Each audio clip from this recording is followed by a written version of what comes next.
Hey everybody, what's up? It's Broman, and it's time for episode 25 of Ask Broman.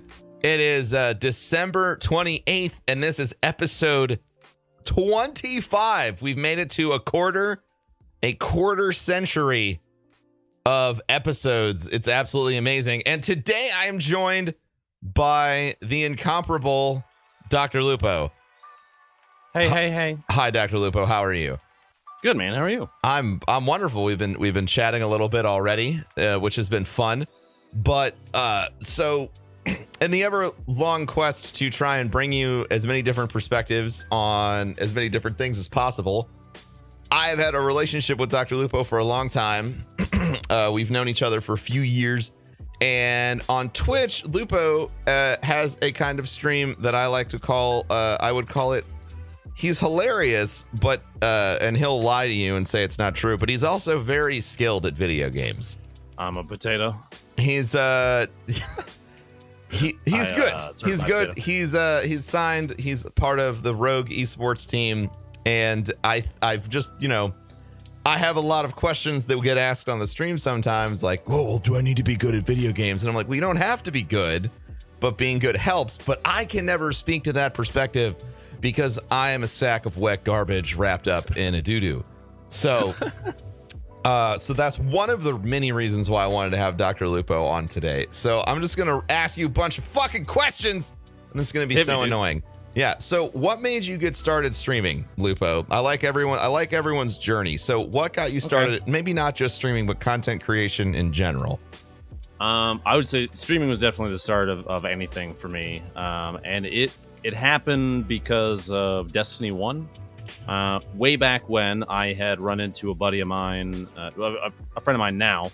I met him through skirmish games in Destiny 1. This is before I had too many buds that still played PvP like a ton. And he was very interested in, he had done some streaming before, and his name's Ninja Noel. But once trials became a thing, and there was potentially an opportunity there to to try and grow a channel. Yeah. He kind of asked me, he said, "Hey, you want to see if we can do this trials thing? Maybe grab viewers from chat and run flawless if it ends up being pretty easy for us." It hadn't actually released yet, so we're like, Gotcha. Sure, we'll give it a shot the first week, see how difficult or not difficult it is, and we'll go from there. It ended up being like a freaking cakewalk for us, like a surprising cakewalk. We thought it was going to be a lot more difficult. I think everybody thought that. Yeah, everyone was like, "Oh god, this is going to be ultimate end game PvP hard dickin' CS:GO level bullshit," and it really wasn't. It really wasn't. That was before the time of skill-based matchmaking in the slightest. Granted, trials never really was that way. Yeah. They didn't do win-based. It was literally just flat-out connection. And so he and I started playing, and we started. I was like, "Hey, I guess I could stream too, and see if I get viewers and send them over to you as well." The entire reason I started streaming was so that I could help Brian's channel grow. Yeah. And then things took a change when you stabbed him in the throat. No. No, I thank him for this pretty regularly, but he went off to college and chose poorly on places to stay, because the place that he chose, the apartment, because there was like nothing left, only had DSL, and so he couldn't stream without it looking like a really artifacted JPEG slideshow. Hey man, I mean, that's how we all used to watch porn, so don't shit on it too much. Some of us still do, okay? It's a tough life. No, right. That's kind of it. That's why I started, because I wanted to help him succeed, and he's partnered now and all that, but I ended up getting partnered too, and at a certain point I was like, maybe I can make this a thing too, I guess. I don't know, we'll see, and kept on keeping on from there. I love it, man. So the next question, because everyone always got a different answer to this. When you're doing content creation, so for you specifically Twitch, when did you decide, or what framework did you have mentally that let you know now is when I can go full time? Oh. Or now is when I should, or now is when I'm taking the risk? I know a lot of people approach that differently. Like for me, I saved up money. I could stream really hard for 6 months without kind of needing any additional backup income. And my goal was I get to go full time if I replace my income, which wasn't hard because I made minimum wage. So yeah. I think, okay, so for me, I'm married, anybody that doesn't know, and I have a 2-year-old son. And yeah, so assume people are listening to this 10 years from now, they don't know shit about you. Exactly. Yeah. My son's name is Charlie. He's the best thing to ever happen to me in my entire life, and I only have him because my beautiful wife has way better genes than I do and makes adorable children. But when I decided to make the change to full time, it was very much my decision as well as my wife's, because changing when you making a transition from what people would call a stable job. I had a 401k, I had IRA, I was making 6 figures in one of the cheapest, lowest cost of living places in the U.S. I'm from Nebraska. Damn. I was the youngest. I was a senior systems engineer. I did IT stuff like automation and virtual machine deployment and management, data center stuff, networking, IT security. I was kind of a jack of all trades, guys. That's fucking solid, dude. I didn't know that. Yeah, so I learned that. I had a really, really 6 figures, job. guys. Lupo rich. Yeah, right. But we had just bought a house, so I had a mortgage, taxes to pay, all that stuff. I had the regular, white collar 9 to 5, whatever job. And streaming had grown. Like at that point, I had been partnered. I had 1,100 subscribers, which was not even close to matching in terms. No, of it's income, not even a little bit. Yeah, so it was like, okay, I need to like double, if not triple, my sub count before I'm comfortable making a change. But then a bunch of things started to happen. And I've said this a bunch of times. Growing on Twitch is very much about luck. You can have all the things in the world. If you don't get lucky, if no one sees you, if you don't, play your cards just right, it's not going to matter. And so at a certain point, my wife and I had a conversation. We talked about it a number of times. We would joke, like, what if I could do this full time? At that point, I was always like, yeah, right. That ain't gonna happen. Yeah. That's cool. Yeah. And then, like, the Rogue thing happened, and all sorts of additional opportunities started to pop up. A buddy of mine started a coffee company, and all these things. Granted, they're not all along the same timeline. They do all kind of play into each other because they're all important in their own way.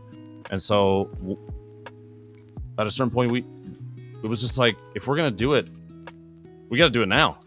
We don't really have time to wait anymore. Like, this is it, right? Mm-hmm. And so my wife decided, just as much as I did, that if we're gonna do it, might as well go for it. And I made the change. I backed out of my my super cushy job, and here we are. Took a scary job. Yeah, it took the scary job. I love that. I love that, man. Job. So you didn't consider yourself full time until what? Like, you already had over 1,000 subscribers on Twitch, that's a hefty sum on Twitch. If you're listening to this in the future, 1,000 is more than most full-time broadcasters, full-time partner broadcasters on Twitch have. At this current point in time, if we were to take a statistical average of everyone that is partnered. So Lupo was definitely, it's interesting to me because that means that you were already kind of way up there. You're in like the top, probably 75% of people earning income on Twitch specifically. That's kind of bonkers, man. I didn't know about that. So one of the things that I wanted to back up and I wanted to talk about was so I mentioned at the beginning of the podcast that you have an angle on streaming that I don't have, and that is that you have a high skill level. And you mentioned the fact that you are signed by an esports team called Rogue. Yep. Is it Rogue or Rogue GG? Or is that just the fucking Twitter tag? That's just the Twitter tag. Gotcha. They also have like Going Rogue is you'll see that float around too. But if you ever refer, it's just Rogue is what everybody calls it. Yeah. Cool. So you got signed by Rogue. Can you explain in as much detail as you're allowed? How do you get scouted and signed onto an esports team, or what was your experience with that? So, I actually owe you a little bit on this one. The recruiting manager for a lot of their battle royale games, Lauren, is actually at Guardian Con. And that's where I had my first conversation with her. She contacted me a bit before that via Twitter, I believe, if I remember right. We had talked a tiny bit there. She's basically just like, hey, at some point I'd like to have a conversation with you, and what we might be able to do. Just give, when's the next chance that we'll be able to see each other? And it was at Guardian Con. We talked about meeting, but I hadn't seen her yet until it was sometime the second day during the tournament stuff, and we started talking about things. And she had known that I played mouse and keyboard in Destiny 1, and we had suspected, I don't remember if it was announced at that point or not, maybe it was, that it was coming to PC, and that was a pretty big deal.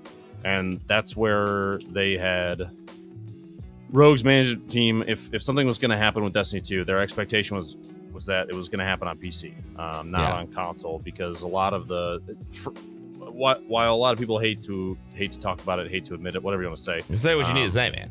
Frame rate matters for competitive gaming. Of course. In order to be considered skillful, stuff like that, you have to have a high opportunity for skilled play. 30 frames cuts down, the amount of the number of things that can happen and how fast they can happen on screen, etc. It was just a part of it. And so they had known, and they had been like, all right, well, let's keep our eyes on this guy, and maybe something will happen. And they granted at the during the Guardian Con Invitational, we didn't do too well, but I did start out with a pretty wacky snipe on one of my opponent's first game, and let me tell you, the crowd lost their freaking minds. That was really that still was like, that's the start of my addiction to playing on stage, I would say, because before that I hadn't really had an opportunity the same scale. And when that happened, man, that was freaking cool.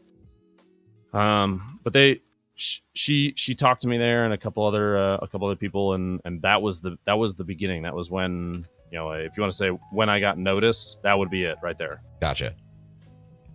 So that's kind of when you got scouted. So how does the process work with so they express interest, and then do you get, is it like a traditional sports contract? Do you get to negotiate terms? Or is it just kind of like, hey, motherfucker, we're so important that you should, align with us? I'm really curious about that, because in the gaming space in particular, for a very long time, large organizations have tried to take advantage of up and coming players, content creators, whoever, just to pad their bottom line. So I'm really curious as to how that played out for you.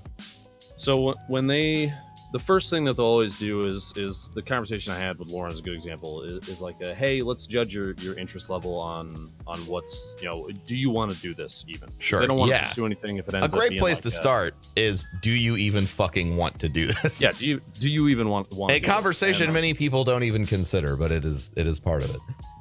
Because there are definitely people. Let's use them as an example, ignoring everything else that's going on around it. Dr. Disrespect, extremely crazy popular. It would have been a bad decision for him to sign with a team and try, because it would have been worse for his bottom line, and that just wasn't who he was. Shroud is another good example. Crazy popular. Actually, before PUBG, played CS:GO professionally, and then once at a certain point, he wanted to stop and just stream full time, and it was around the same time that PUBG came out, and he transitioned, and now he has 30,000 subs or something insane, 35K, 40K, something stupid, just ridiculous. He's making more money on Twitch than he would have made by in a year's worth of even if he world was championship prize money for his team. Yeah, we're talking about like if you do the math, a ton of money a month just from we're not even looking at like ad revenue and stuff like that. Just subscription fees he's Scrooge McDucking is what I like to call it. Like Scrooge McDucking. He has a room that he streams in, and then the rest of the rooms in his house are literally filled with money. That's it. Swimming around, dude. Money. Yeah, the fans shoot money. He drinks money probably. His toilet paper is $100 bills, I assume. Now, he strikes me as a really, really smart guy. I guarantee you he has so much money set aside in savings and investments and stuff. Like, he's always been one of those guys that seems to me like he's very, very intelligent about this stuff. But you have a time where they say, hey, are you interested in playing this game professionally for us? The other option is, and if you're part of an esports organization, you're not necessarily a pro player. They have, just like companies choose people to, gaming companies choose people to give, footage to and stuff. They have influencers. Esports organizations have influencers too. And I'll use Kat Conti as a good example for Rogue. She's a broadcaster for Rogue. She's not a pro player. She represents Rogue's brand though, and advertises for Rogue and says, "Hey, listen, I'm a broadcaster who likes to have fun. And here's the thing that we're doing. And if you have any, if you ever want to come see what Rogue's about, feel free to watch the channel." That she is somebody that Rogue feels represents them really well, because not all, like a pro gamer, somebody that is a professional player, isn't necessarily somebody that is a professional streamer. They might have a stream, but they only get like 10 viewers. Yeah, it's not always hyper represented on the space. That's something that just to add a little bit of context for people who are listening. We're obviously talking a lot about, if you're listening to this and you're not from the gaming space, we're throwing around a lot of shorthand terms for stuff. So just to add a little bit of context before we go further, anytime you hear us mention a name like CSGO or we talk about Destiny, those are all video games. And every game has a subsection of competitiveness. Some of them are very lucrative. CSGO has some of the biggest tournaments in the world, some of the biggest prize spots in the world. And you have other games that don't have a really strong competitive scene, self-organized or otherwise, like Destiny. So there's a lot of different, it's hard because if we're talking about basketball, right? Like, you can go play a pickup game of basketball or you can go watch an NBA game.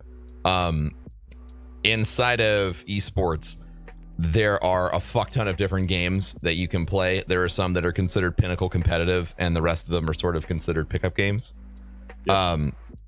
So that's just a little bit of context. And so what I thought was really interesting is I didn't know that esports companies would get streamers to be influencers for them, just to raise awareness. That's a really interesting play. And you were about to bring this point up, and I'll just put it out there now. A lot of really competitive gamers don't stream for a couple of reasons. Like, one, there's really no motivation to, because they're already getting paid and they don't need to grow their personal brand, although I would disagree with that. And then two, sometimes as well. Since they practice so much, 12 hours to 18 hours a day, and they're not allowed to stream their practice because that would essentially be giving any and all competitors access to how you operate, they don't stream. Yeah. You also have, and this is not representation of every professional player. Obviously, You look at people like Ninja, who is crazy. He's very what's the word? He's high energy. He's high energy, and he's an entertainer. He's an entertainer. His social skills aren't bad. That's the thing about some pro players. They don't have the ability to stream. Maybe they're too nervous and stuff like that. They do better sitting behind a monitor, even if it's on stage with a bunch of people watching. They just don't think about it. If you're on stream, some of them get really nervous. They play worse when they're broadcasting, stuff like that. Some of them don't stream. Some of them you just don't know about them. They don't get viewers, stuff like that. But like you said, growing their personal brand 100% is a good idea, because there are very few pro esports, like professional players, that make them enough money to to support themselves. And then retire, and then long term even retire off of it. I'll give you a little insight without giving away too much, because it's probably outside of my. I don't think this is outside my contract, but here's the way that some contracts work. Just for a little example. Maybe if I'm going too far right now, tell me to stop because I can save it for later. But you're good. Your contract you get paid, like an actual professional player gets paid to play. They do. They make money even if they're not even playing the game. And take me as an example.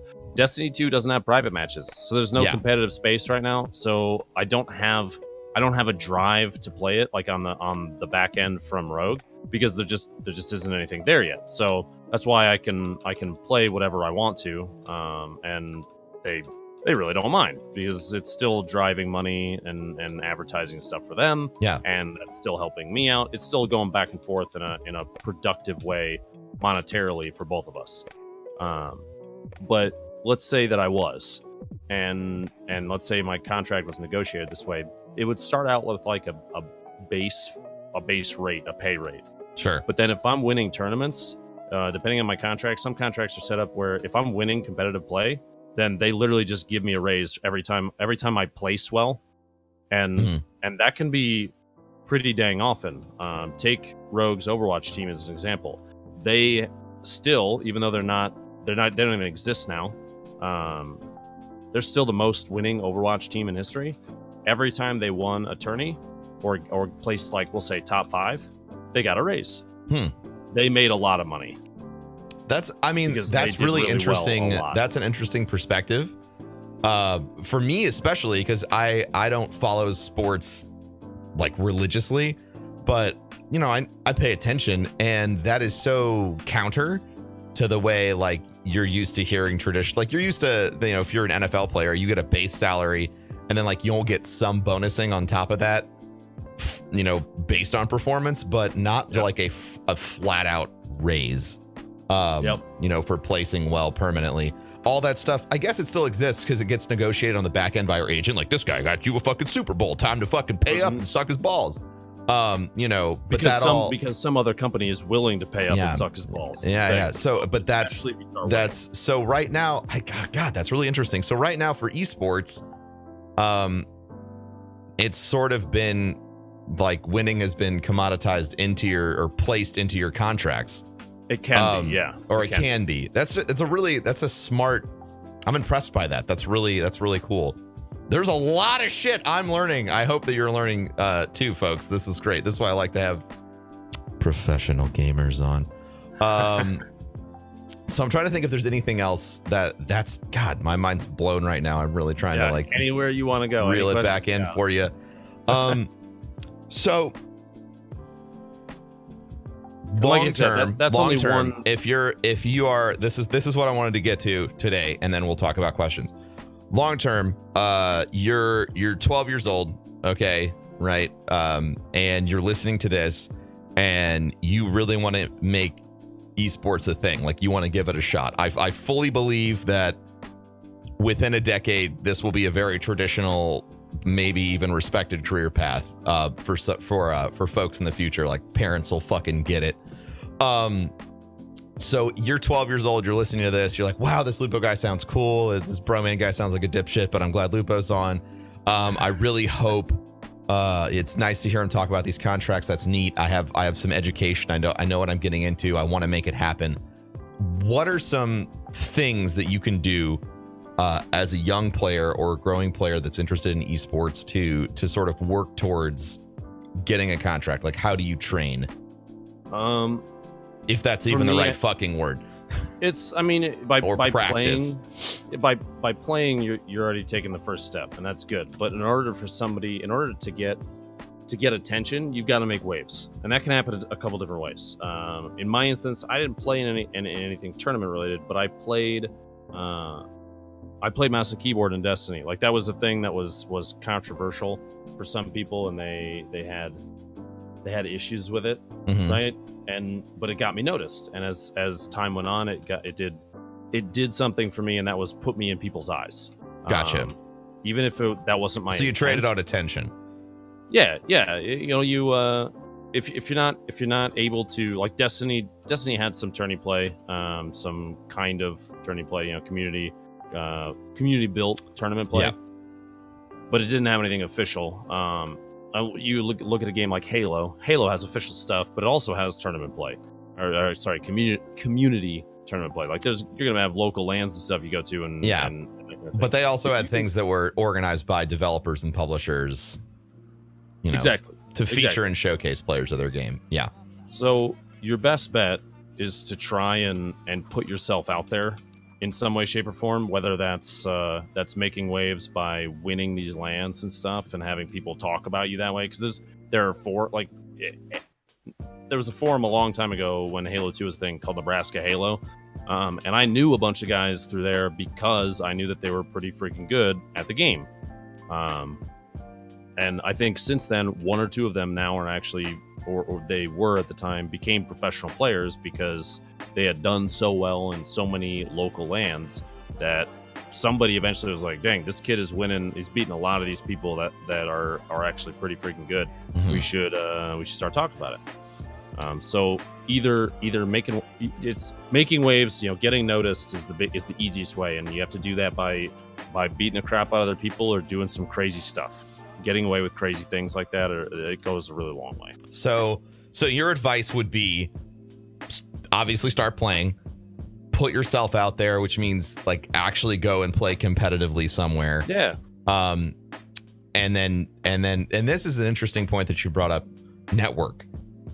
Oh, absolutely. Which, you know, I feel like in the traditional sports world, networking is unnecessary if you're incredibly skilled, right? Like, eventually somebody is going to have paid a scout to come to your high school fucking basketball game, and they're going to see you windmill dunk on everybody's ass. And now suddenly you have, you know, collegiate people that are interested in you. But with esports, it sounds like, at least on the, you know, that level, doesn't really exist yet. Like, you have to get your own attention first because no one's out there seeking it. Exactly. So you need to go to tournaments and beat people's ass, get a little bit of groundswell of attention, and then you know, the big companies that are funding everything, who, I mean, like, right now, like, esports is very young, and they don't have money to fucking pay scouts. Like, they have money to send people to big events and via that find folks like you, but that ground level, that, you know, random land that's, you know, run out of the back of a GameStop's not going to have a fucking scout at it. Exactly. Exactly. But and this could change in the future. Like, I hope it does. Yeah. But for now, you kind of have to make your own. You have to make your own luck in the beginning. And I would say YouTube is another really good way. YouTube, like, streaming, content creation in general, is another really good way for that to happen organically. Because one thing I've noticed recently, Myth, who is I met him at PSX. I'm the Myth, is what I think is what his channel is. He's an 18-year-old kid. People have been calling him the architect, young architect. Okay. Because it's like, his building is phenomenal. And before PSX, he had he was averaging like 50 to 100 viewers.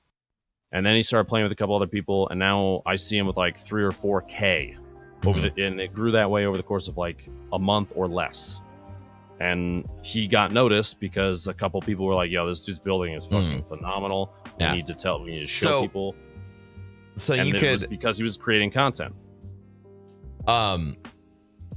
So you could say, like, we're getting a lot of pushback in my chat room, but people calling me fucking idiot for not understanding how esports works. So I'll just put it out this way. Esports is in no way, shape, or form as developed as any current sporting situation in any country, anywhere.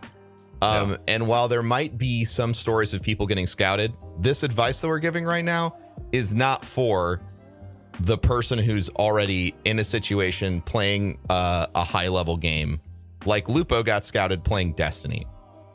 Lupo did not get scouted playing Dota 2 or League of Legends or CSGO. I'm bad at MOBAs. I'm really bad at MOBAs. So I think that the takeaway for this is, yes, if you're going to be playing a high level, high attention game, you do have a slight amount, okay, of built-in framework. Okay, there, if there's already $1 billion or $1 million tournaments for the game, you're probably going to have some groundswell. But if you're starting from nothing, and who knows a decade from now what may be in place game-wise, no one might give a shit about League of Legends or StarCraft or anything in 10 years. They might care about another game. Exactly. It is important, and I think that this is the takeaway, and this is what anyone can do, is you can go out there and you can compete in tournaments. You can go out there, you can train yourself, you can work really hard, and you can network, because that is all stuff that is in your control. And I like to focus on what you are in control of, as opposed to, the ethereal forces of fucking luck and whether or not someone's in the right place and in the right time and all that other bullshit. Making sure that you are on top of everything that you control as a content creator, and even apparently, and I would say that this goes up to the highest level of sports as well.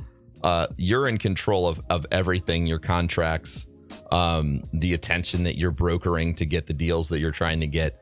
A lot of people like to abdicate that responsibility, and I'm never going to be on that team. I am on team manage your own shit.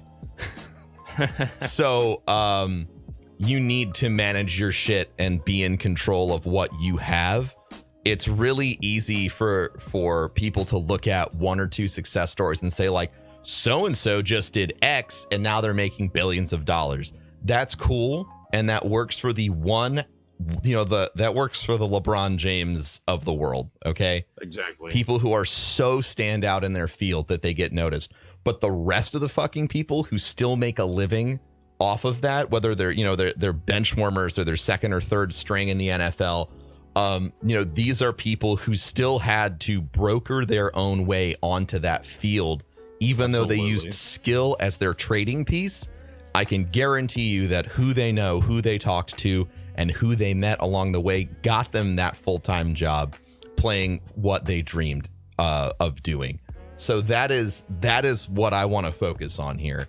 And I thank Lupo for being so incredibly transparent about all that stuff as well. I haven't had a chance to sit down and talk to anybody who'd talk to me about esports contracts in such a frank way. So I do appreciate that a lot. There's a lot of variety to it too. Like you said, esports as a whole is still very new, and because of that, like, some people might be like, "Oh, you don't understand esports? Come on." Well, that's the thing, is that not a lot of people have a grasp of how, because things are changing like constantly. There are a variety of contractual methods that I was like, oh, you can. That's a thing. Oh shit. Okay. You can. It's all very strange to someone who has literally no perspective on it. If you have no experience, it's going to be kind of weird, I think. Mm-hmm. So I mean, it's interesting, and we've talked about this on the podcast a couple times. Gaming content creation, the rise of esports, and everything in the gaming space that's sort of flowing into more traditional mediums. That's all very new.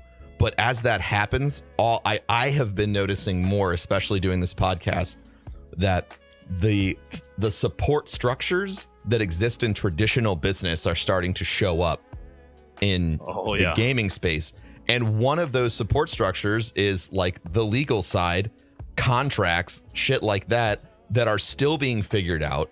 And I just it's fucking fascinating to me to watch the infrastructure be built underneath these, huge players, huge teams, huge points of focus right now. So I would, if you're listening to this and you're like, I don't fucking play video games, but you do legal advice, or you do event management, like, there are so many opportunities when gaming and esports reaches full scale.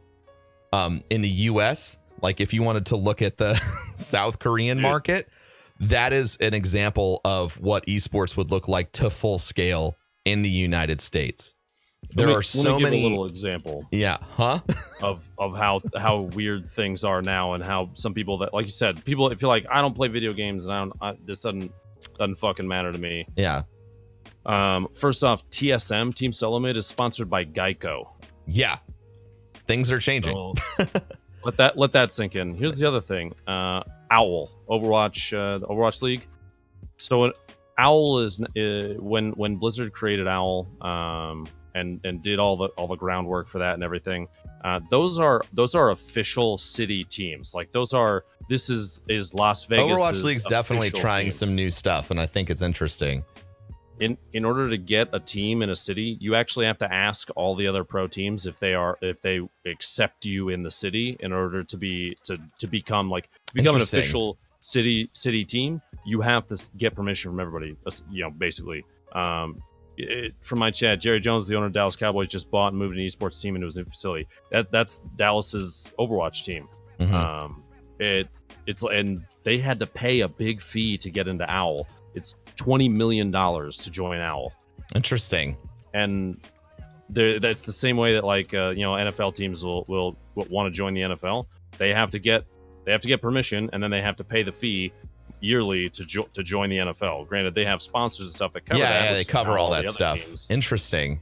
But it's that still is, man, people don't realize that League has a fee to get in. CS:GO, like the big leagues for like League of Legends and shit, you got to pay a ton of money to get in there. Mm-hmm. So, and that's, if anyone's listening and you're like, well, fucking why? It's because there's a lot of money to be made, and there's a lot of attention to be gotten, on your brand or on your players, and it's worthwhile. I didn't know about the buy-in fee, for Overwatch League. That's fucking really interesting. So I forgot how we got there. So, yeah. So basically, if you're involved in any field and you're listening to this and you're like, I don't do esports, I have no idea. As you can tell from what Lupo said, there's a lot of things that are changing in that space. And now is a great time to get in. I know that he just said $20 million. That might have spooked you. But compared to how much goddamn money the NFL probably has to spend to get a team in there, as pennies. So if you're looking to get involved in the esports space, whether you have a product and you want to sponsor some people, or you're trying to learn how to do event management and you'd really like to manage a goddamn LAN event or whatever, the field is wide open for you to innovate, get in there, and get yours as everything is rising up around it. Fucking killer conversation, man. I learned a lot. So now we're gonna get to the Q&A part of things. I feel like we've done that. So do you see anyone in our chat room that is from your side of the internet? I always like to give you and your viewers the first ask. The problem is that not everybody's Discord and their Twitch accounts match up, so I'm actually not sure. Fucking have them scream at you, and then I'll grab someone and we'll get number 2. Okay. From your channel. Let's grab this guy. This is Seth. Hi, Seth. Hi, Seth. Hi, Seth. Seth's got to unmute his business, but he'll get there. I believe in Seth. I believe in Seth. I believe in me too. Hey, hi, Seth. What's up? Hello, Broman. How you doing? Good. I just woke up, actually. Fuck yeah, and you tuned in and you fucking smashed the thing to follow your dreams. I love it. What can we do for you today? So I was just wondering, I know you get this question a lot. Give me a second. I know you get this question a lot, but I was just wondering for new streamers how you got up to where you are now. I mean, that's a long road. Can you get a little bit more specific? Is there one milestone you'd like me to talk about? Or an overall, just my mindset for stuff? I don't know.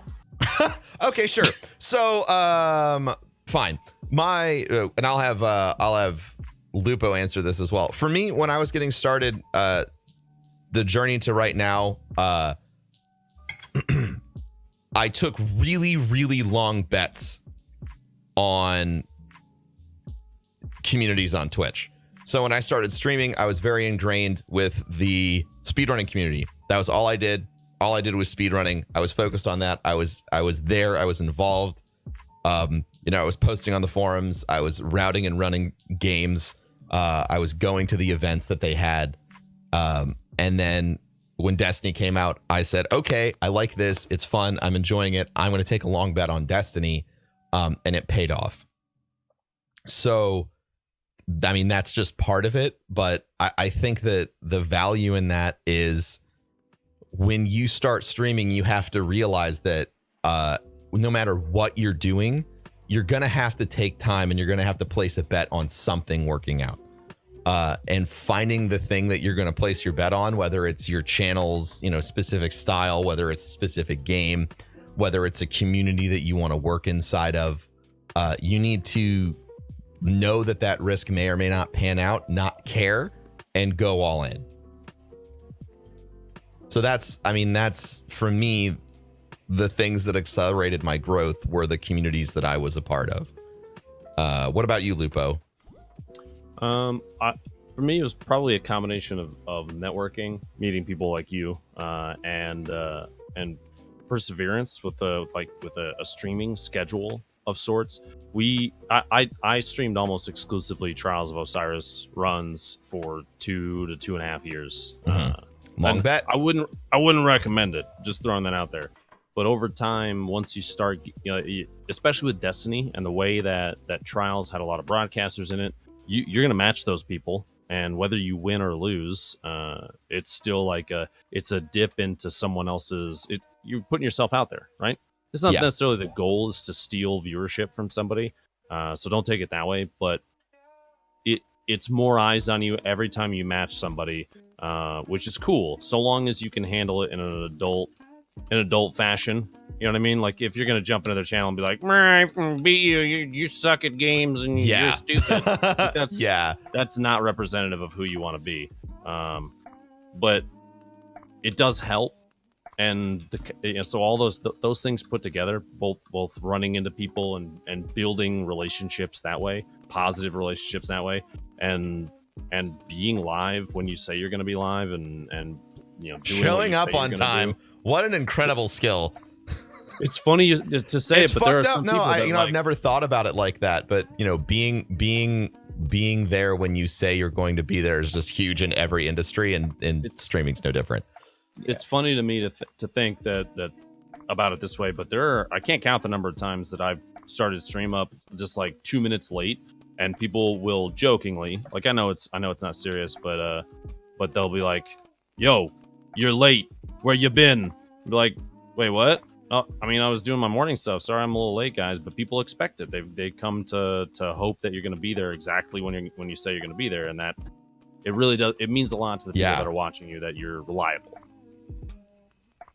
So incredibly true. Do you have any follow-ups for us there, Captain? No, not really. No, not really. All right. No. Did you get what you were looking for out of that, or? Yeah. I hope it, and it. Like I'm sure Broman's gonna say the same thing, but if you have any further questions, you know where to find us. I hope online. Yeah, I'll gladly. My DMs are always open on Instagram. Yeah, and I mean, if you didn't get all your questions answered and you weren't really 100%, we've got 24 other episodes for you to listen to right now. I think that this podcast is probably the best resource you have, at least as a Twitch streamer, for getting started. And believe me, I fucking wish I couldn't say that. I wish there was someone else out there that was smarter and better than me that was doing this, but it's just not the case. So for now, you have to deal with my bullshit.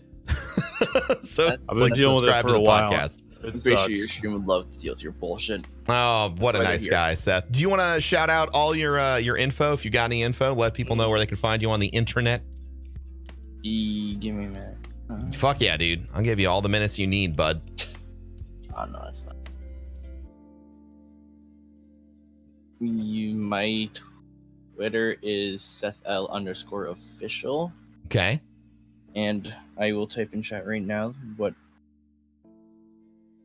And my Twitch is SethL Traffic 1 at the moment. I'm slowly trying to find a better name. It'll come in due time. that's definitely one of those things that'll change and evolve if you wanted to change and evolve as you grow the channel and shit like that. So Yeah. but I appreciate it, man. Yeah, man. You have a great day, Seth. Yeah, you too. See you later, dude. All right. Do you see anybody from your channel? Anyone been screaming at you? Deity, DHEITI. Okay. All right. Let's grab Deity. Hello, Deity. I think that's how I'm gonna get my ass kicked if I'm. Hey, man, that's okay. I had a regular of years come in and correct me. Hi, Deity. Hello. How are you doing, my friend? Absolutely fantastic. Thank you for having me on. Oh, and I mean, thank you for having such a beautiful voice. Goddamn. Oh, you beautiful man. What can we do for you? Firstly, I just want to say, Lupo, you are clearly the best mediocre gamer I've ever seen. It's incredible. Aggressively mediocre, my friend. Aggressively, and the best aggressively is brilliant. Secondly, I've listened to quite a lot of the podcasts. Often on my walk to work, I'll have it on, sort of like walking to and from work. And I've got a question. It doesn't really apply to me as yet, but I've not heard it asked, and I kind of think it is worth asking. Sorry, my young one's just saying hello as well. That's adorable. Indeed. But in terms of tax implications for, say, young affiliates, have you got any advice for what they should be doing in terms of preparing for any tax implications throughout the year? Because obviously it is a taxable income. Tax advice is sketchy. So I'll preface this for me and Lupo and say neither one of us are tax professionals, and we're giving an opinion. No, fair play. Sure, yeah. I think for me, my first year doing taxes as a broadcaster was insane. It's still hard. It's still hard for me to deal with, all the tax stuff because shit changes so fast from when you have a traditional job. Oh, completely. I don't know how your tax. I mean, do you live in the US? I live in the UK. Okay, yeah. So I really don't know what your tax situations are. You can give some basic. Yeah, my startup advice would be, find out how you are classed, how you're classified as an income earner when you do independent contracting work. I mean, fuck, at this point, you can probably Google, how do I pay my Twitch taxes in the UK? And follow that advice really closely. And my second piece of advice would be always expect to pay more. Oh yeah, I'm kind of thinking sort of like probably 40% is probably a vague average. So therefore, 60% of what I'm earning, I am not even touching. It's just sitting there until I know. Yeah, that's a good move. Yeah, exactly. I mean, I'm an ex-buyer, so I've kind of got in my mind sort of like I'm like, okay, yeah, I probably need to do that. But for many sort of like many other affiliates that I follow and I'm doing sort of like follow, I'm sitting there thinking, have they considered this? Have they considered that this money that they are probably getting through subscriptions, through bits, that they will have to more than likely pay taxes on? I've seen both sides of it. I've seen people that have no real grasp on what's happening, and luckily for them in the time, especially as an affiliate, it might not be happening at the same rate that a partner would. But sometimes people let things get away from them, and it is good if you know to set a portion of that aside.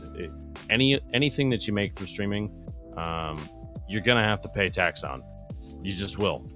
And for me, what I usually do, one is make a list of literally everything that has to do with your stream. If you buy, like, if you're looking to represent it as a as taxable income, as an additional side job or whatever for your for your life, and if you're going to pay tax on it, you also have like deductions and stuff. If you buy a cable for your PC, and if it affects your stream, you better write down how much you spent on it, what exactly it was, like the information. You got to gather that stuff. Spreadsheets are king. Spreadsheets are brilliant for this. And actually, because of who I am, and like how I'm anal retentive when it comes to organization and this kind of stuff for my channel and just in life in general when it comes to tracking these kind of things.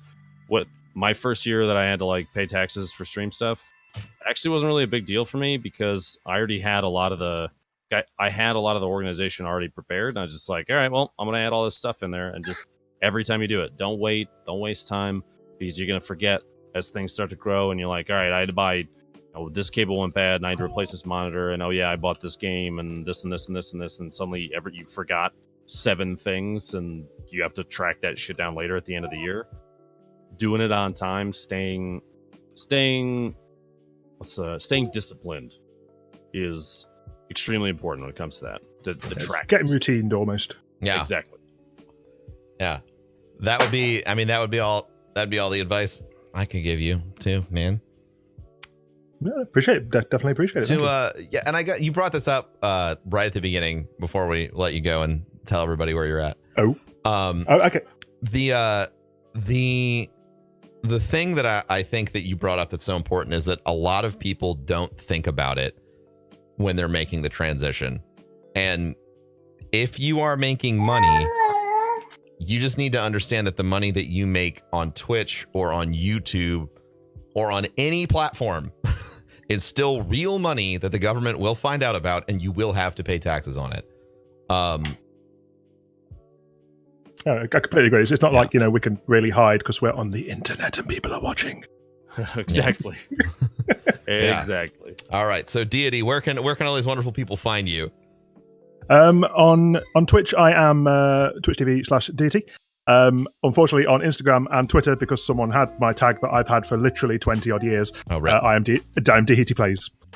Well, Deity I'm Plays. debating Deity is spelled DHEITI. Indeed, it's a really, really bad play on words from when I used to play Black Hawk Down back in the day. I am a rubbish god. I like it, though.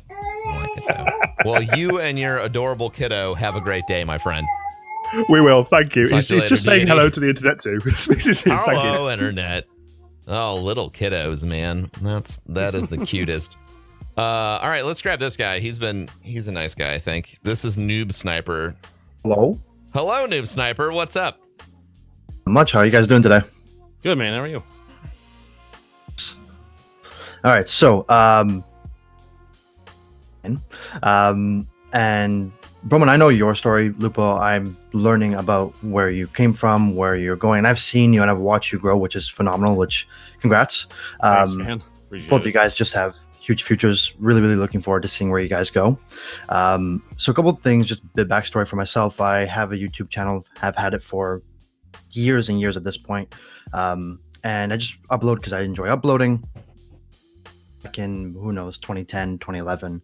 And just started playing Minecraft because I enjoyed it. And so people started watching, garnered a lot of traction, etc. And just because of where I fell in life, I had to go to university and I was doing this and that, and I kind of just stopped uploading regularly, lost it, and trying to get back into it now. And I've tried it before, but I'm really trying to get back into it now. And the biggest thing and the biggest wall I'm running into is stagnation. Obviously, I'm not trying to just play Minecraft. I'm just saying, in general, I find that I'm just stagnating on YouTube, even on Twitter, where I'm trying to grow, trying to reach that next level, trying to break through. Sure. And it doesn't matter what I do, whether it's something that people are familiar with on the channel or something brand new, whether I'm trying to innovate or do exactly what I did before, I find that I'm not crossing that barrier. And I just want to know if you guys have ever, or if you guys are experiencing that or have experienced that and know how to kind of break through. Do you want to go first? Yeah, I can hit this one. Yeah, hit it. So I would have considered myself in a similar position to you with Destiny 1. Like I said before, I streamed a lot of Destiny 1 trials. I watched. yeah, to the point where at a certain, eventually you start to get tired of it, and it starts to drain on you a little bit, and you look for that, a way to freshen things up, to change it up, and I think people see that when you're getting burnt out, man. People know you're getting burnt out. They'll even tell you, you look like you don't want to be playing this. Jesus, dude, sorry. And it becomes like a job, like a 9 to 5. Yeah. And for me, what I did is I not just innovating in terms of like content for the game, but changing the game up entirely. I started playing PUBG, and it was terrifying to make the change, and there was no guarantee that it was going to work, and it ended up because of random chance, it ended up not being a bad idea. It was actually good for the channel in the long run because it brought in a new a new audience, and you can't always guarantee that. But that's how I did it. Is I took a shot at something that was totally different from what I was doing before, and people enjoyed it. Follow-up question after Broman, I hear your view on that.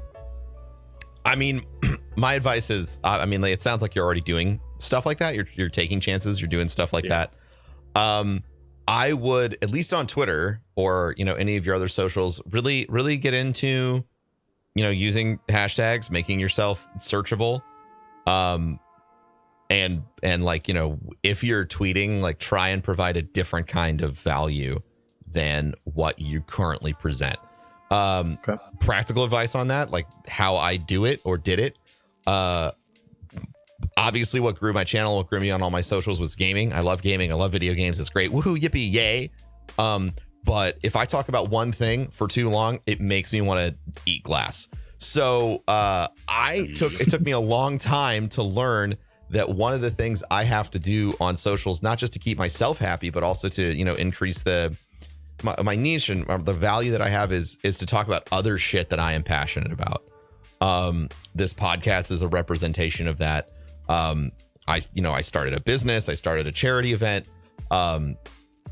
But before any of that stuff happened, I just really liked tweeting out motivational stuff, drawing from my experience and trying to have the folks that are listening or reading or whatever look at, you know, my feed as part of their day. Like, I need to wake up and, oh God, fucking thank God Professor Broman tweeted, and like, God, I needed that this morning. And I hear that shit Become like almost all the fucking time. I did a month.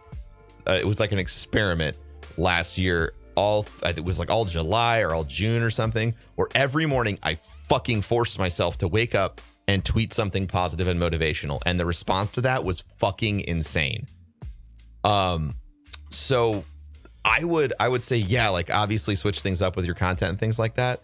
But, you know, part of success in content creation or anything is the creative. And this is a chance for you to get creative with yourself. Discover another hobby, or not discover another hobby. Find that other shit that you care about and start putting it in your content and making it not just like an ancillary, but a core focus of a piece of content that you're putting out. Because all right, I like that. Yeah, you might not know that everybody who watches you do Minecraft videos, actually they're bigger fans of Neil deGrasse Tyson, and you just made a video about how much you admire Neil deGrasse Tyson, and now fucking yippee yay, and everybody gives a shit again, and now they're gonna come back and watch you play Minecraft.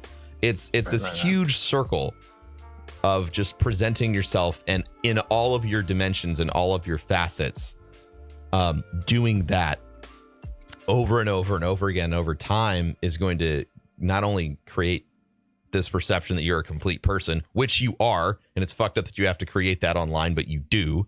And it's going to make people engage with you on a deeper and deeper level as you go forward. So what's your follow-up? Liking you. Well, yeah, so the follow-up being is, because Lupo, you touched on it, is that you went into PUBG knowing that everyone, well, predominantly most of your people were watching you for Destiny primarily. Mm-hmm. When you are breaking into another category, another game, another focus on whatever content creation you're doing, or actually maybe rather, when do you know you're starting to make some traction versus you've invested too much and not seeing the gains that you wanted to see? Oh man, it's a tough one because it totally varies. You can explode with one thing, or kind of just coast and kind of slowly grow, but like almost like a point of diminishing return where you feel like you hit that and you're like, I should maybe look back into Destiny or try something different. Do you guys have that experience? It's because nothing is predictable, and like you said, everybody's channel is going to be different. Everybody's content is going to be different. Their audience is going to be different. How their audience perceives new content is going to be different. It's tough to give like here's the metric to look for. Here's what I did though. When I changed over from Destiny to PUBG, I didn't do it all at once. First off, it was like and not that that's like you should have known that, but this is like me. To just saying, I didn't put all my eggs in one basket initially, because that was water. Yeah. And what I kind of did was, okay, I'm gonna play PUBG. I'm gonna play it for 2 hours, and I'm gonna see what happens with my viewership. And this was in my case, whether it's starting the day with PUBG or maybe you end the day, and then you kind of have to watch for trends. And my line was, am I half of what my viewership was in Destiny, and am I maintaining? Where do I top or bottom out at when I start or transition to Battlegrounds, and am I comfortable with that? And then you kind of make a quick line of relative to previous days, and you try the same thing a couple times in a row. Mine was, I ended my day with the last 2, 3, 4 hours at Battlegrounds, and I kept track of where my numbers were, and if I was seeing a trend that said that I was at least maintaining this a similar viewership count.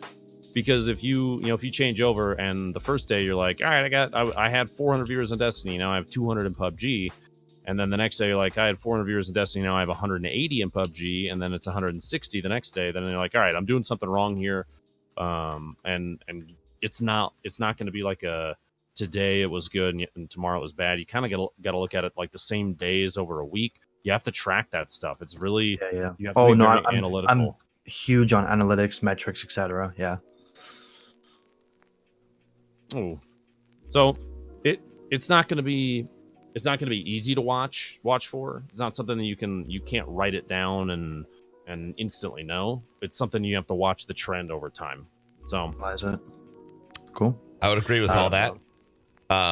Except the one point, I think that there is a metric that you can track that's going to tell you whether or not you're fucking up.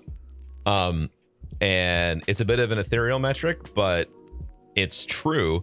And there are apparent, representations of it. And that's, interaction, like depth, like how engaged people are with your content. Like if I'm playing a game and I have 5,000 viewers, and then I switch to it, but no one's chatting at all. And then I switch to a game and I have 1,000 viewers, but people won't shut the fuck up, and they're loving it, and they're having a good time, and they're just laughing and giggling and all that other shit. I will play the game with 1,000 viewers instead. Because the value of interaction over the value of exposure in the long term is greater. If you have exactly 5,000 people that'll watch you every day, but they won't say shit, and you have 1,000, and then alternatively, you have the option of having 1,000 people that won't shut the fuck up about you to everyone that they know. Those 1,000 people are going to go out there and do work for you and your brand and your value. I totally see that as well. Yeah. So I would recommend all the analytical tracking stuff that Lupo just said and tracking things over time. But the key metric to pay attention to is engagement. And I think that if you're a broadcaster or if you're an Instagram model, I think that you know what great engagement looks like. And it isn't likes, it's not fucking follows, it's not sub count. Although those are bleed outs, but engagement is just, you can tell if people are enjoying your content or not. So focus on that. Very much. Of course. Appreciate you jumping in. It's been phenomenal. Enjoy. Yeah, Noob, you have a great day, bud. I'm gonna shut up my stuff so you don't leave back in. All right. Bye, dude. YouTube, oh, no, yeah, you gotta shout your stuff. Yeah, fucking, oh my God. I know you YouTube, so well, I just assume everybody does. It's been like, what, 4 years? 4 years, yeah. YouTube, just search Noob Sniper, traditional spelling. Twitter and Instagram is Noob Sniper with 2 R's, because LOL, branding. LOL, why not? And Facebook I don't really use, so I'm going to look into using more Facebook, but Noob Sniper fan page, if anyone's interested. Noob Sniper fan page. That's an oldie. I love it, man. No, it's fucking great. You have a great day, my dude. Take care, guys. Have a good one. All right. Peace. Yeah, man. I like Noob Sniper. He's been one of my mods for like 4 years. Are you serious? Yeah, he's one of the oldest friends I have from the internet. He actually, him and his lady Anante, they met on Twitch. Are you serious? In my channel and my friend and Corey's channel. Like that's where they met each other, and now they live together. Amazing. Fucking life's wild, bro. Let's get. I'm trying to find. Let's get. If you want to grab one of my mods, Yeah. TJ's in there. If you've got somebody, go ahead. Yeah, let me drag him in. Yo, TJ. Hi, TJ. Hi, guys. How What's up, are buddy? you, sir? I am doing good. Perfect. You're not allowed to ask just a troll question, by the way. I got He my eyes can on if you, he sir. wants. So I actually do have a real question, but Sweet. I have a question I need to preface with that. Okay. That first question is, did you ever hear the tragedy of Darth Plagueis the Wise?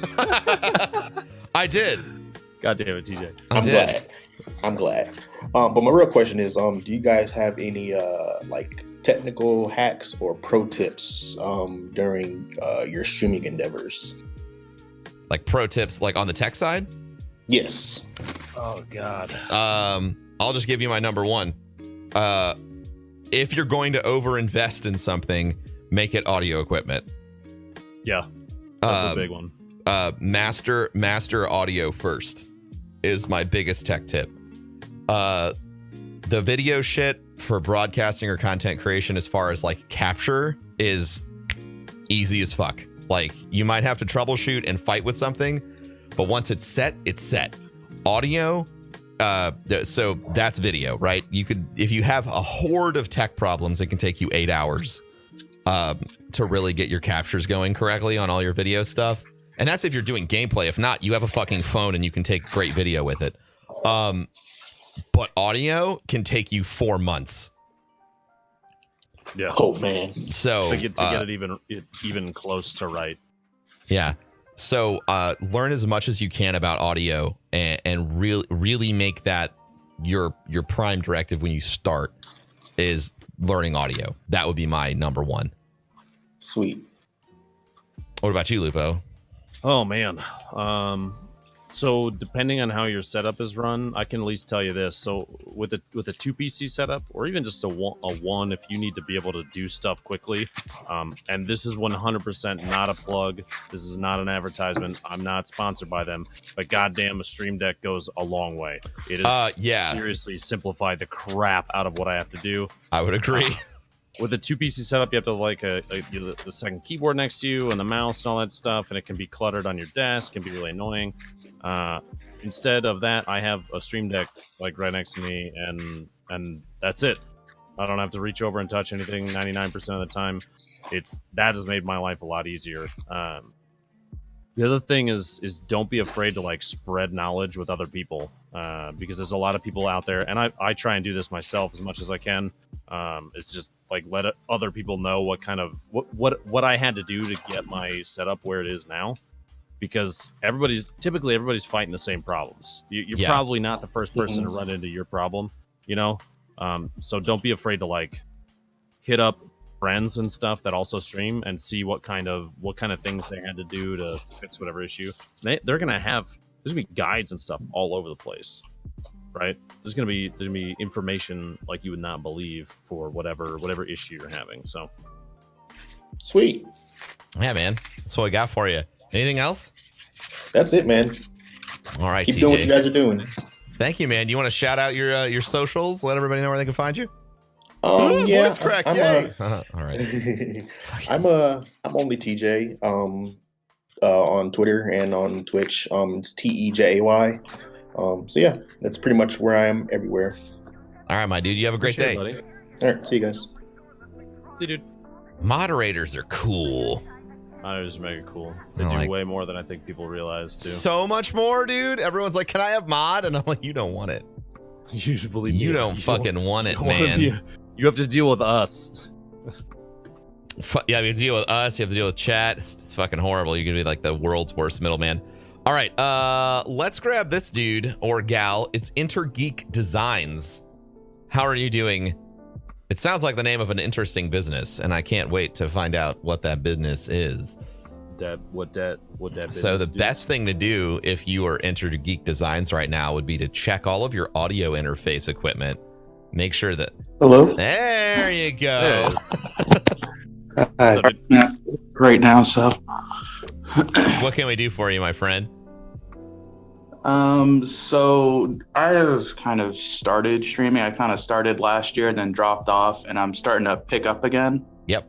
I kind of do creative streaming. I kind of just basically turn my webcam and turn my screen on while I'm working on client stuff or my personal stuff, and just let people watch while I'm working on it. What kind of design? And I'm just graphic design, web design, Gotcha.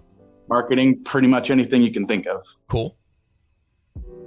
So I'm just trying to figure out like what's the best way to grow it, or I honestly don't care if it becomes the biggest thing since sliced bread. Okay. Just have a small hub of people and just work while I work. What's your okay? So you got a really good mindset right now. What is your personal goal with Twitch? Like, how are you trying to utilize it? Is it just a secondary form of advertising, networking? Do you want it to replace all your other income?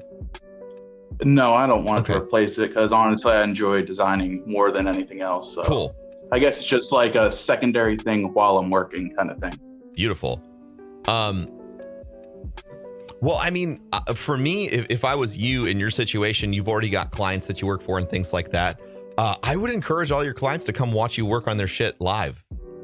Okay. You know, so you have an instantaneous feedback loop for, you know, they can see something, say, I like that, I don't like that. And I realize, you know, there are positives and negatives to that, and you might not want to do it with every client, but yep.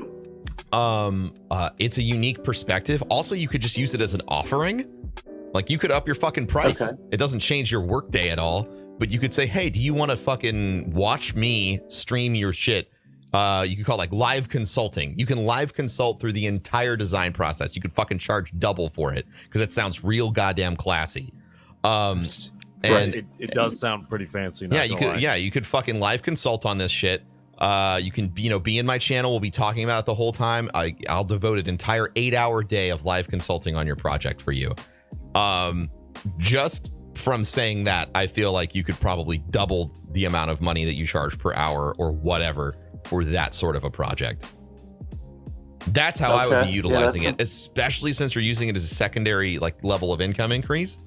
You know, it is that'll do a lot of great things for you. It'll do passive promotion for your channel. Every client will know where to find you, and they'll also know if they like your work where other people can find you, and those folks can come lurk in your chat, and you are literally turning yourself into a billboard for yourself, which is killer. Yeah, that actually sounds like a good idea.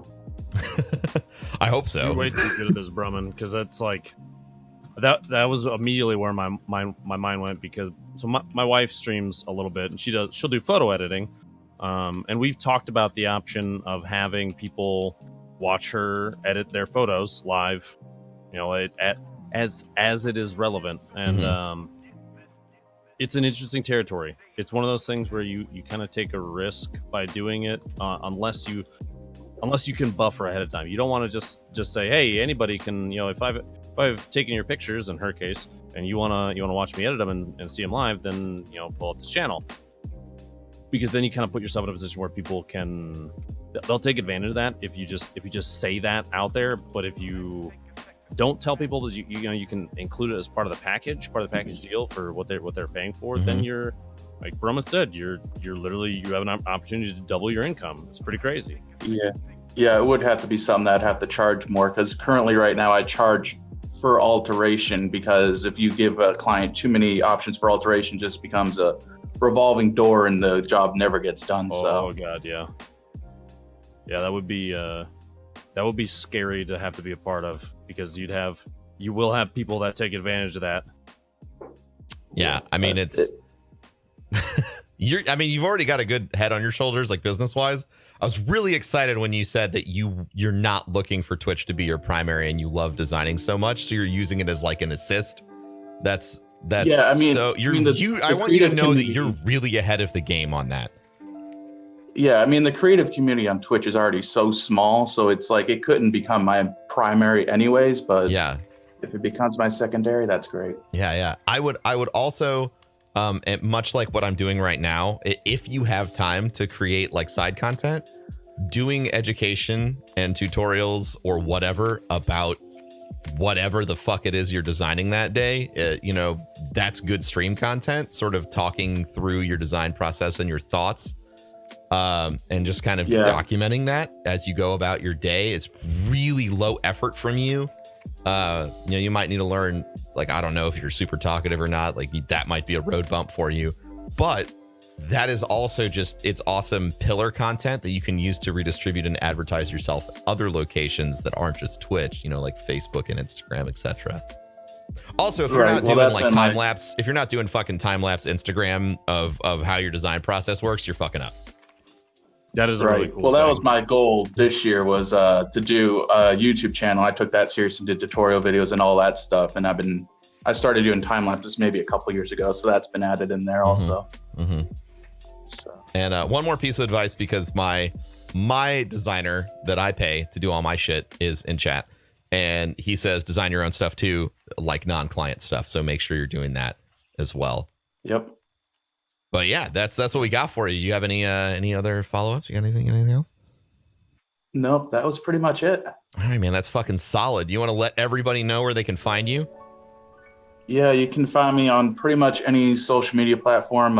It's all Inner Geek Designs everywhere. So fantastic. So yeah, Inner Geek Designs, inner like inside, and then Geek Designs. It's all one word. Thank you very much, man. I appreciate you. Yep, you're welcome. Yeah, you have a great kick-ass day, my guy. What a cool dude. I like that. That was pretty cool. I don't think I've run into someone who at least has an interest in Twitch at a level, wants to build a little bit of a Twitch base, but doesn't want it to be the thing that they do. Yeah. That's pretty cool. I still feel like as much as I recommend for growth, people go to platforms that aren't Twitch, which based off the folks that have started trying after we've done stuff on the podcast, like Facebook has incredible growth potential right now. And so does Mixer. But yeah, I was gonna say Mixer. Yeah, aside from those locations, if you're already on Twitch and it's just what you like to do and you're part of the community here, building a side hustle like that, making it a part or a component of your overall strategy for exposure for your whatever the fuck it is that you do is huge. We're actually working on some really fucking out of left field stuff for the Guardian Con charity marathon this year on Twitch that may or may not involve stuntmen, but so just realize that there is no right or wrong way. This is the advice for everyone who's listening. You might not be a gamer. There's no right or wrong way to use a live streaming platform. There's obviously best practices, but I would rather you focus on figuring out how to get what you love on the platform instead of feeling like you have to play by that platform's rules. I think everybody wants to play by the rules first, and I think that's it's a backwards way to go about it. Yes, stuntmen. All right, so let's grab Rylan. Hi, Rylan. How are you? My friend person who should check all of their audio devices to make sure that it's the right microphone. And I'm good. How about yourself? Hey, what's up? What's up, dude? What can we do for you, my man? You might be hearing us through the stream. All right. Hold on. Apparently, I gotta check my audio here. Yeah, it's all right, man. Sometimes you have to check your audio devices, make sure you have the right speakers selected, make sure you have the right microphone selected. Yeah, I'm hearing you through the stream. Yeah, see, it's important. You gotta make sure you got that audio set up before you get on Ask Broman. It happens though. I mean, like, that's life. You gotta make sure that when you get in the car that there's gasoline in the car so you could drive, and you've got magical pixie dust. Dude, your car runs some pixie dust too? It does, man. I thought I was the only one. Me and pixie dust and cars go way back to when Henry F. Pixie designed the first car in the magical fake world that I'm designing right now while we wait for Rylan to pick the right sound output device. Hashtag this is 100% real. When he designed the first ferry vehicle that ran on fairy dust, a lot of people accused him of killing Tinkerbell, but we all know the truth is that Peter Pan did that a long time ago with his negligence. And now he's totally gone. God. All right, cool, neat. So let's get Paradosis. Paradosis. What is up, guys? Hi, There we go. Paradosis. First of all, thank you. What can we do for you? For the audio thing, no problem. Yeah, exactly. I had a question for Lupo. What's up, dude? Beautiful. What is up? What do you think as a fan of BRs? With all these character BR stands for Battle Royale. It's a game type if you're listening and have no context. Yeah, sorry. That's fine. With these stream snipers that specifically go after guys like Shroud and Ninja that are not killing them. They're playing with them. It's okay. Because I know you're a competitive person, and that I could see that kind of getting on your nerves a little bit.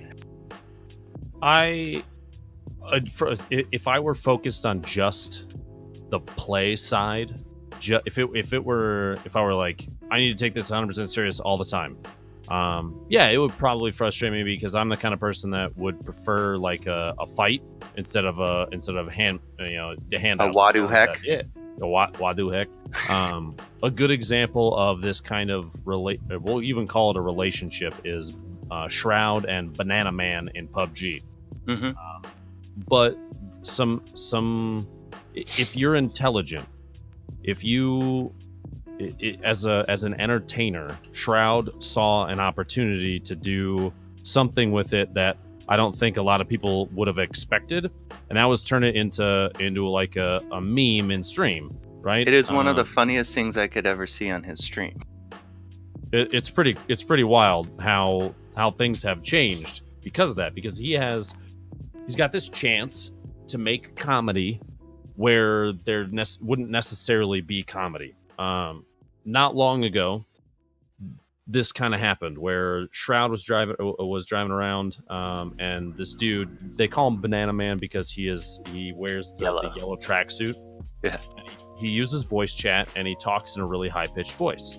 And what he did is he was in the backseat of Shroud's car, and was talking to him. Didn't have a gun, had no gear on him. That's usually how he looks. He just runs at him and just yells the whole time. But Shroud was like, "Listen, I'm sorry, but I'm gonna have to do this, bud." And you hear this guy in the back go, "No, please don't! No, don't do it!" Like a really weird voice. And Shroud got rid of the evidence. He's getting rid of the evidence. You know the clip I'm talking about. Drives the Dacia off the cliff and jumps out. And the Dacia, you can hear this dude screaming, "No!" And it flies into the water and blows up, and Shroud gets a kill. It's one of the most watched clips on Twitch. It was crazy, but that kind of thing, people loved it. So the streams, if you can take that and turn it into something funny, man, you're thinking you're 3 steps ahead of the game, because some people will get pissed off. They'll be like, feeding, look at Summit. People when he was playing H1, people would stream snipe him and just drive cars to him. There was a dude that was like, Summit's car delivery service was his H1 name. Literally would bring him a car, jump out, and then just like would go prone on the ground and then just wait to be killed. That was all he did, was just brought Summit cars. It was like, really? Like, this is just a thing? But you can turn it into something, and I think that's where an intelligent broadcaster will take the next step. They'll take advantage of a situation and make it hilarious, right? They'll make it hilarious. Oh yeah, for sure. I think they're some of the funniest clips I've ever watched. I think I wasted 2 hours one day just watching Wadu clips. Oh, they're of a guy that only says Wadu heck the whole time. Wadu heck. But what do you think about them getting partnered? Okay, so that is Banana Man partnered? Wadu is. I don't know about Wadu is, okay. And he's in Summit's chat. That isn't that the connection, isn't, or is it Tim the Tap Man? He's done Tim, and he goes after Shroud. Okay. I mean, if they're creating, it's just a different brand of content. maybe it's something that people are like, this is why are you getting all this this attention, why are you getting eyes on you? But they're doing what everybody else is doing, right? They're creating something. Twitch it's not about inside the box gameplay, is it? It's about entertainment. It's an entertainment service. It's the replacement for things like TV and movies. And there are people now in both of our chats probably and all over Twitter and everywhere that instead of watching TV, they watch Twitch.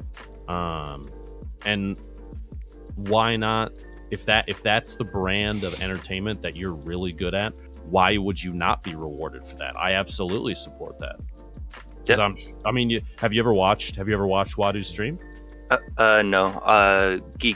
Vicky has. She says that all he says is Wadu tech the whole time. It's probably funny though. It's probably entertaining to a certain amount of time. There's gonna be people that are like, this is hilarious, and I'll watch this for a couple hours and laugh the whole time, and then they'll move on. But there's nothing takes away from the entertainment value of that flavor of entertainment, even if it's not, so long as they're not breaking the rules of whatever game, if they're not cheating or anything like that, which is against Twitch terms of service. You can't stream a game and cheat in it at the same time. And they have to be killed too, because if they're not killed, the other player can get banned because then they're teaming. Yeah, so then if it's within the rules, by all means, fire away. They do. I think. Cool. Does it bother you that these people are partnered, Paradosis? No, not at. I think it's hilarious, but I could see it bothering some people as they're not necessarily. The thing is, some of these guys actually can play. Yeah. And if they don't get in a game with one of the streamers they're trying to snipe, they'll pull kills. Yeah. And they'll actually play the game, but it doesn't bother me at all. I don't really care. I don't care. No, I got you. I just want to see where your brain was at. No, I just didn't even know they were partnered until a few days ago, and I was like, "Oh, what?" And so I have to go watch that. I haven't seen it yet because I just want to see a guy say the same thing over and over for like 30 minutes. That sounds interesting to say the least. And try and stream snipe a huge streamer. Yeah. Well, Paradosis, do you want to shout out any of your business right now? No. No. Donate for Guardian. Okay. No, donate for Guardian Con. Donate to Guardian Con, he says. I like that. That's a nice. Yeah.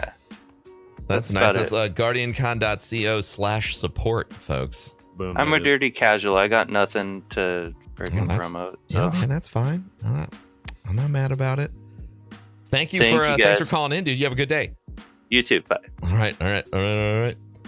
The reason I asked him if that bothered him, by the way, if you're listening and you wanted to know why, a lot of people walk around on Twitch or whatever the fuck social media, and all they do is dictate whether or not someone deserves the success that they see them have. And I don't think that's a great behavior. I deal with it all the fucking time. But let me tell you why it's bad for you, the person doing it, who is probably listening to the podcast. Someone is. You need to fucking stop it, because every moment that you spend judging someone else's success is a moment that you're not spending time working on yours.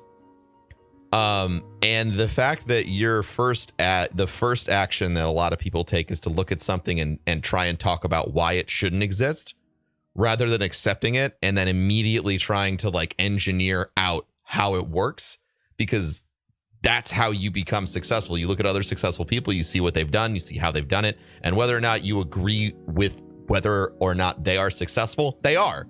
So shut the fuck up and get over yourself and try and get to this place where you can say, okay, this person is successful, why? Instead of this person is successful, that's bullshit. It took me a long time.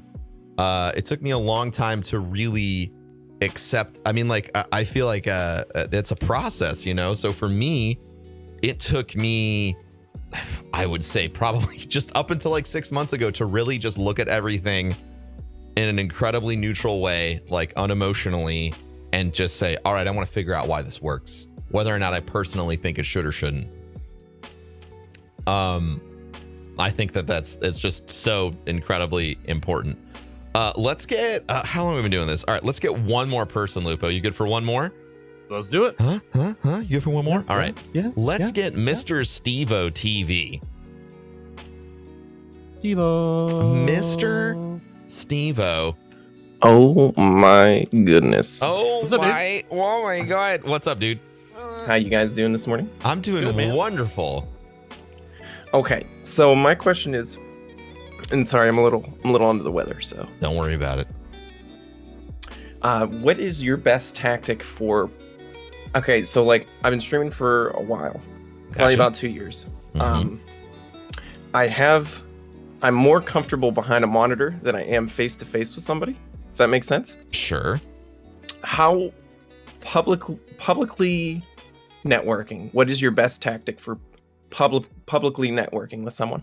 So, like, and when you say publicly, you mean in person.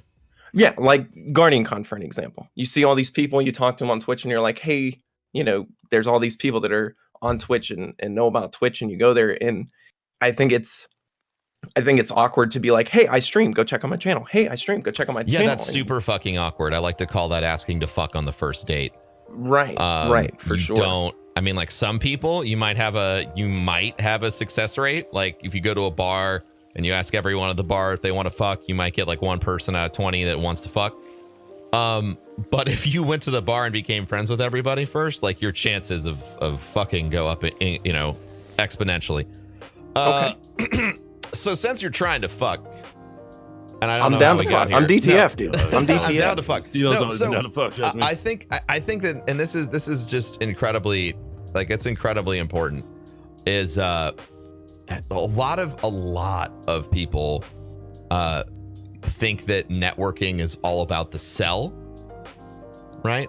It's all about the sell. It's about, oh well, I need to go to this conference, and I need to walk out of here with 10 people that are going to raid my channel, or I need 10 business partners. And so you come out with a really heavy ask. My advice for networking is always just make friends. Right. The people that you connect with organically are the people who are going to reach out to you after the event organically, and you will have the best synergy with. Yeah, you should definitely go out and you should definitely try and find those people.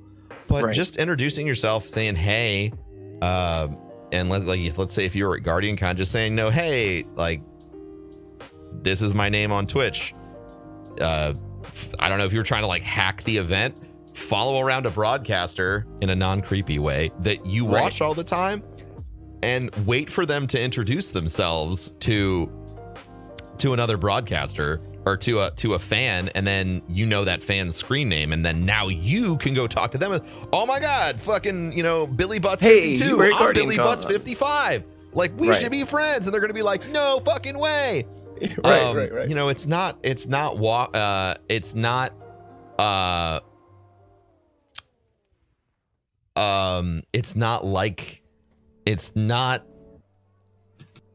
yeah, I mean, there's no reason to like let it be awkward. Right. I just think it would be weird, like if you were to make like say a business card, and then you just come to a convention. Business and cards at conventions. This is you know what I mean? And then you're just passing them out, and then everyone's like, who the fuck? No, who is this guy? I mean, when you're in a social network, that's like suicide, is just coming up to everybody with the intent of doing business, and business cards make that like really obvious. Right. For sure. So yeah, my advice, you should bring business cards to events to talk to vendors and people who would expect a business card. Like, anybody who owns a company, anybody who you might want to work with, an eSports team, like whatever. Those are folks that are used to getting business cards, and they want that for their contact list. But for everyone else, just say, hey, I just followed you on Twitter. That's it. Don't even prompt them to follow you back. Hey, what's your Twitter? I want to follow you. Like, operating in the space that you are part of. Right. I just feel like I went to Destiny Con as well. Sure. And I was like, hey, I'm gonna try to put my name out there. Like, I've never been to an event like that before. So Guardian Con was a little bit different because I've been there before, and I'm always like, hey, you're going to go there and you're going to introduce yourself to people, and you know, hopefully you'll meet some new people. And that, you know, to me, not even if they come out the channel and follow on Twitter, as long as they know who I am, right? Yeah. As long as they say, hey, I remember Mr. Stevo, he was a nice guy. He said, hey, how you doing? And you see the person in chat or whatever.